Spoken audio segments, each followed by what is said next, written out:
يا مساء الفل ومساء الجمال عليكم يا حلوين. عاملين ايه يا بنات؟ يا رب تكونوا كويسين وفي احسن حال. وحشتوني جدا من اخر فيديو. بصوا بقى يا بنات، النهارده جالكم فيديو جديد، وفيديو النهارده كده مشجع. عايزه اعمل معاكم الدولاب بتاع الاطفال وانظمه معاكم وارغي كده معاكم في حاجات كتير كده سالت عليها المره اللي فاتت واللي قبلها في الفيديوهات.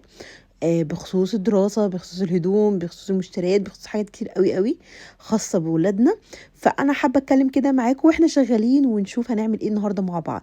بس عايزاكي تنزلي الشركة في القناة لو أنتي أول مرة تشوفيني، وفعلي زر الجرس عشان يوصلك كل أي حاجة أنا بنزلها. لأن حرفيا يا بنات أنا خدت بالي من الكومنتات بتاعتكم ان كتير جدا بيكتب لي يا نغم ما بيجيلناش اشعارات، يا نغم احنا بنفتكر ان انت ما بتنزليش فيديوهات، يا نغم بصوا مش عارفه يعني كتير قوي قوي بيقول لي ان الفيديوهات مش بتظهر لهم. وبامانه ده حقيقي. انا انا بقى كصاحبه محتوى، انا بيجيلي ان الفيديوهات ما بتترشحش، نوت ريكومندد خالص يا بنات. فهو دايما يبعت لي رساله، طب انا اعمل ايه؟ ولا في الاب نيكست حتى الفيديوهات اللي بتظهر لكم بعد ما بتتفرجوا على اي حد، ولا حتى في الهوم بيج. فانا مش عارفه في المشكله في ايه بالظبط، فلعله خير. فحاولوا كده معايا زقوا، بصوا زقوا الفيديوهات كده معايا، الله يبارك لكم. فاللي مش بيجيله اي حاجه من الكلام ده يلغي الاشتراك، يفعله من جديد، ويعمل الاشعار بتاعه يعني الاول او الكل على حسب اللغه اللي انتم مختارينها. وبس عشان ما اطولش عليكم، عشان بجد انا بزعل قوي من الكومنتات اللي بتجيلي كده، وبيصعب عليا قوي والله العظيم مجهودي وتعبي واي حاجه انا بعملها بحس ان انا في عالم موازي، واليوتيوب في عالم موازي تاني. فالمهم يلا بقى ندخل كده على الحماس بتاعنا. طب يا حلوين هتقولي يا نغم انت لسه ما شلتيش هدوم الشتوي؟ والله يا جماعه انا شلتها. الفيديو ده مصور بقى له شويه، بس يعني الموبايل عندي كان رخم كده، وكان في فيديوهات اهم ان هي تنزل. وكمان ما كانش عندي مساحه في الموبايل، بصوا كان قرفني جدا جدا. فانا زودت المساحه على الدرايف عشان اقدر ارفع كل الحاجات اللي عندي على الموبايل عشان يبقى عندي مساحه. الايفون حرفيا بيشفط المساحه بتاعت اي حاجه عليه. بصوا ما بقدرش اصور اكتر من فيديوهين، انتوا متخيلين؟ يعني ممكن اكون في حاجه عايزه اصورها لكم مهمه، وكل شويه يقول مفيش مساحه مفيش مساحه. الله يسامحه الله يسامحه، اقسم بالله انا بفكر حرفيا اشيل الايفون دوت واغيره واجيب سامسونج. يعني مش عارفه، نفسي ارجع له بصراحه بسبب المهزله اللي هو بيعملها فيا. المهم عشان ما نرغيش كتير في حاجات كده بره الموضوع، بصوا يا حلوين انا هدخل هنا الهدوم الشتوي بتاعه الولاد، وهطلع الصيفي بتاع السنين اللي فاتت. ما عدا طبعا اياد، لان اياد الصيف اللي فات كان لسه بيبي عنده شهر وشهرين، كان لسه مولود. فالحاجات بتاعته اللي هو لبسها السنة اللي فاتت هو خلاص مش هيلبسها السنة دي، فأنا خلاص هشيلها تمام. فمش هحطها في الدولاب. كل الهدوم بقى اللي انتوا شايفينها دي اللي انا جبتها جديدة معاكم في فيديو المشتريات، لما جبتها من جونيور، وجبتها من محل، لا مش محل، من مصنع دريم اللي انا قلت لكم ان هو ظهر لي اونلاين كده على الفيسبوك. فدي الحاجات الجديده اللي انا جبتها له سواء للبيت او للخروج، فيعتبر كده بجيب له من اول وجديد.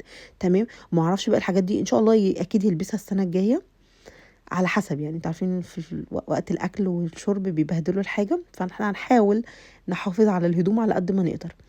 فهعمل ايه بقى؟ هشيل كل الهدوم ديت الجديده، شلت التيكت من عليها، وحتى الحاجات اللي هي على شماعات غير الشماعات اللي انا جايباها له شلتها، وهعلق له الهدوم البيت والخروج. انا بحب الهدوم تبقى متعلقه، بالنسبه لي افضل بكتير من ان هي تبقى فوق بعض. معرفش، بحس ان كده اسهل، ببقى شايفه الحاجه باخدها على طول القطعه اللي انا عايزاها. حتى في ديما نفس الموضوع والله، بتدخل بتبقى عارفه ان بتاخد القطعه اللي هي شايفاها قدامها في الشماعه، اي كان اللي هي عايزه تلبسه، وما بتبهدليش بقيه الحاجه. الحاجه الوحيده اللي بتبهدلها لي هي الدرج، لو بتنكش كده وعايز تاخد حاجه بتدور على شراب، بتدور على كده. فالادراج هي اللي بتتبهدل لان حجمها صغير، لكن الحاجه لما بتكون متعلقه على الشماعه بتبقى ممتازه، ما بتبهدليش الدنيا. يعني الفيديو مصور بقاله شويه، وعايزه اقول لكم ان الدولاب حرفيا زي ما تشوفوا في اخر الفيديو زي ما هو منظم ومترتب، كل حاجه فيه زي ما هي. نيجي بقى الهدوم بتاعت اودي. الهدوم يا بنات انتوا شايفينها دي اللي انا بعلقها ليها شورتات، اللي انا طلبتها اونلاين. فالمكان اللي انا طلبت منه هو اسمه دريم. فانا حطيت لكم اللينك في الفيديو لما سالتوني، واي حد بيسالني والله انا بحط اللينك، انا بدخل على البيج بتاعتهم. هم ما يعرفوش طبعا، انا بدخل على البيج بتاعتهم فباخد كوبي لينك وبحطه لكم. فانا ما اعرفش شغال معاكم ولا لا، يعني ان شاء الله يبقى شغال معاكم. فانا طلبت الحاجه وجات لي يعني ما على طول، ما طولتش. وعايزه اقول لكم انا غسلت الحاجه ما شاء الله ما شاء الله بجد تحفه. الماتيريال بتاعتها حلوه قوي، ما كشش. في ناس سالت الحاجه بتكش ولا لأ، لان قلقانين. الحاجه ما بتكشش، بس اهم حاجه هاتي مقاس كبير. انا جبت اللي هو من عمر من سنه لاتنين، ما جبتش اللي هو من 3 شهور ل 12.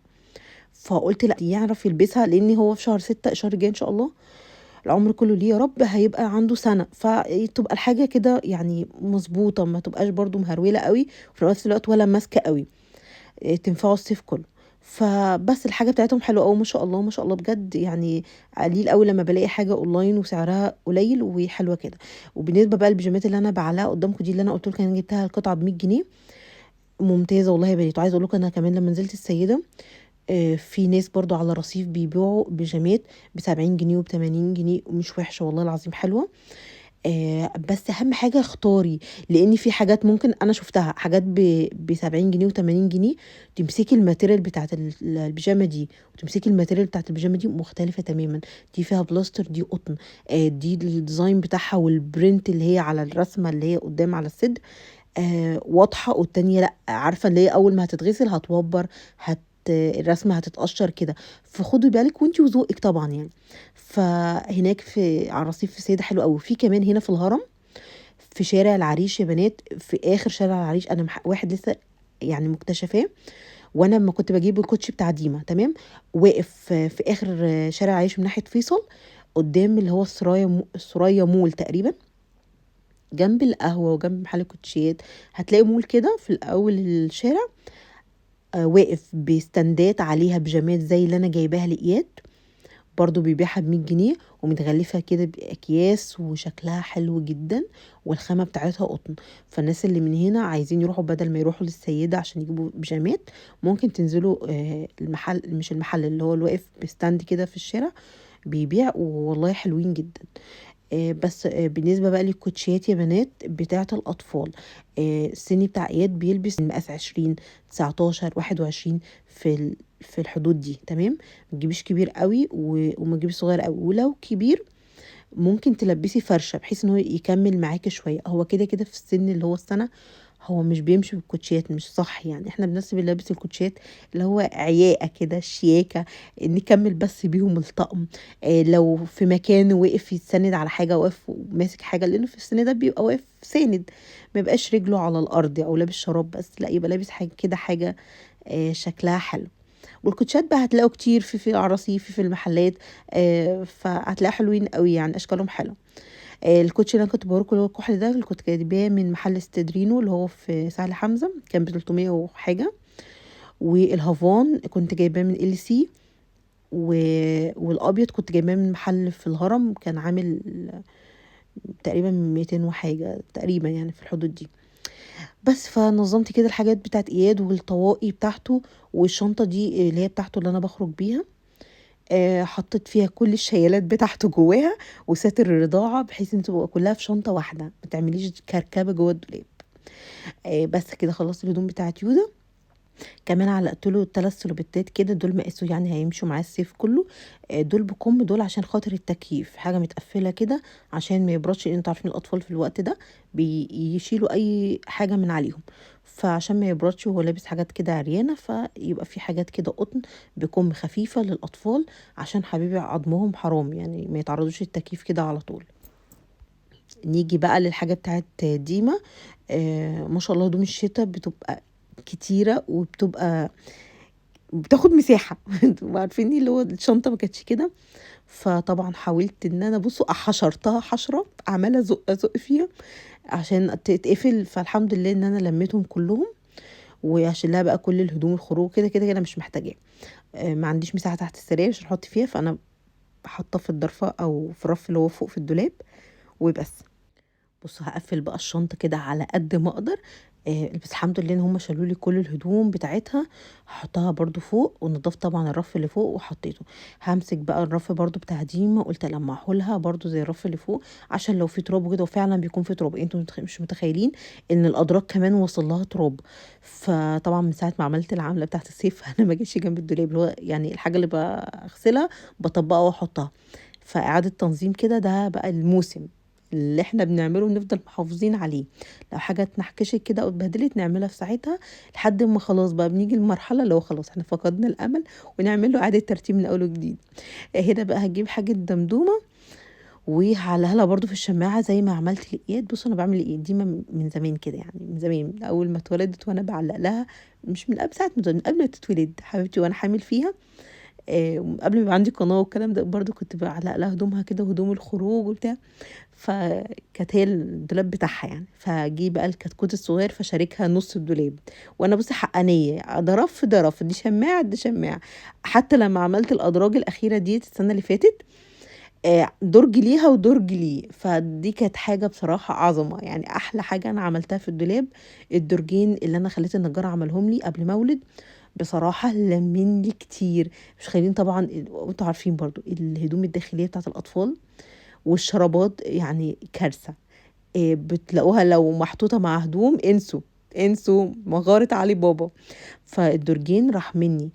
هنا بقى يا بنات كنت باحط معاكم الهدوم بتاعة ديما اللي أنا جبتها لها من بيبي جونيور اللي فرع السيدة، ومن رشدان فرع السيدة. دول المحلين اللي أنا جبت منهم لديما، ويا بنات ممتازين. يا جماعة هُم في السيدة قصاد بحة بالنسبة لرشدان، جنب مترو السيدة زينب. والله العظيم يا بنات الهدوم جميلة، جميلة، جميلة. وعايزة أقول لكم في حاجات ما بتبقاش معروضة، يعني أنا عجبني حاجة فقُلت له: "لأ طب دي مقاسها مش مضبوط." لقيته فتح لي شنطة كده كبيرة وبقى يقول لي في الموديل ده وفي مش كناش متعلقين، اللي هو إيه ده؟ طب أنا أختار إيه من حلاوتكم؟ بس أنا طبعًا كان عندي limit معين هاجيبه أو فلوس قد كده وهدوم قد كده، فقُلت له: "لأ خلاص كفاية علينا دول وخلاص." فأنا جبت 2 من عندهم وجبت 2 من عند اسمه إيه دوّة بيبي جونيور اللي في السيدة زينب بقى نفسه اللي جنب القسم. وواحدة كنت جايباها لها من بيكابو، بس بصراحة حلوين جدًا ما شاء الله كلّهم حلوين. طبعًا نقيت كده البيجامات الحلوة بتاعة السنة اللي فاتت حطيتها، اللي هي مش متبهدلة مش متقطّعة، شكلها حلو ولطيف هتكمّل بيهم السنة دي، اللي هم مثلًا حاجة من السنة اللي فاتت وحاجة من اللي قبلها حطيتها لها. حاطة لها برضه العباية اللي أختي كانت جايباها لها لمّا سافرت العُمرة، وحطيت لها برضه المايو والروب أو بتاع البشكير بتاع البحر، حضّرته لها برضه. إن شاء الله كده نرجع للتمارين تاني. وعلقت لها الفساتين بالترتيب كده، بالفساتين الأول، بعد كده الجيب، وبعد كده بقى الأطقم اللي هي شورتات وبناطيل، حطيتهم كده بالترتيب ورا بعض. فحاولت كده أنظّم لها الدولاب، وبصراحة كان رايق، وهي بُصّوا انبسطت لمّا صحيت ولقت دولابها بالمنظر ده. نيجي بقى هنا دي حاجة المدرسة. كان عندي الشنطة دي اللي هي بتيجي فيها الكوفرتات والملايات والحاجات دي، فكنت شايلاها بتنفعني أوي في التخزين والحاجات اللي زي دي. فأنا هاشيل فيها هدوم المدرسة. أنا مش عارفة نظام ديما السنة الجاية هتبقى لبسها لونه إيه، ألوانه إيه، المقاسات. طبعًا الحاجات دي خلاص هي لبستها في KG1 وKG2 فمش هييجوا معاها السنة الجاية. أنا بأمانة أنا مش عارفة أعمل فيهم إيه، لإن هو مكتوب عليهم اللوج، يعني أنا مش عارفة حد هادّيهم لحد هتلبسهم إمتى وفين وإزاي، ما خلاص مش هتلبسهم تاني، وما أعرفش بيروحوا لحد أو المدرسة بتاخدهم تاني. فأنا مش عارفة هاعمل فيهم إيه، هافضل راكناهم وخلاص. المشكلة إن كلّهم عليهم اللوجو، هي دي أرخم حاجة. فاللي هو يعني معروف إن ده لبس مدرسة مش لبس حتى ينفع تنزل بيه أو حد يستفاد بيه، فمش عارفة. فهنا كمان الكتب بتاعتها اللي جات لي آخر الترم، فكنت باجرُدها كده وباشيل الحاجات اللي أنا هاستخدمها، والشيتات اللي هي هتستخدمها، والكتب بقى خلاص هاشيلها برضه. لسه مش عارفة أعمل فيها إيه، بتاعة الترم ده واللي فات وبتاعة السنة اللي فاتت فعلًا. ما أعرفش المدرسة بتاخدهم تاني والّا الناس اللي بتبقى دارسة مثلًا معاهم بياخدوها قبل، أنا مش عارفة النظام إيه. هاباسأل طبعًا الmummies في الجروب. لسه أنا شِلتهم وخلاص دلوقتي عشان خاطر ما يعملوش كركبة برّه. بس بالنسبة بقى يا بنات لمدرسة ديما، أنا عايزة أولًا أشكركم على الفيديو بتاع الحفلة. أنا مبسوطة أوي بجد إن الفيديو عجبكم، وأنا كنت حابة إن أنا أوثّق وأشارككم حاجات حلوة كده زي المناسبات الحلوة اللي بتعدّي في حياتي وباحب أشارككم فيها. فالحفلة كانت جامدة جدًا، كانت خطيرة، كان مبذول فيها مجهود جبار. بجد كل تعب في الحفلة. ديما في آخر اليوم كانت قاعدة متنحة كده على المسرح، أقول لها: "يا ديما قومي، قومي تعالي أصورِك." تقول لي: "لا، لا مش قادرة، أنا قاعدة، أنا قاعدة." اللي هو بتكلمني كده من بعيد بالإشارة، ما أعرفش أنتم خدتوا بالكم من اللقطة دي والّا لأ. المهم إن الكل انبسط، وبجد أنا مبسوطة إن أنتم كمان انبسطتوا. عقبال يا رب كل ولادكم، عقبال ما نشوف ولادنا كده وهُم متخرجين من الجامعة واخدين أحسن الشهادات، ونشوفهم أحسن مننا يا رب دايمًا.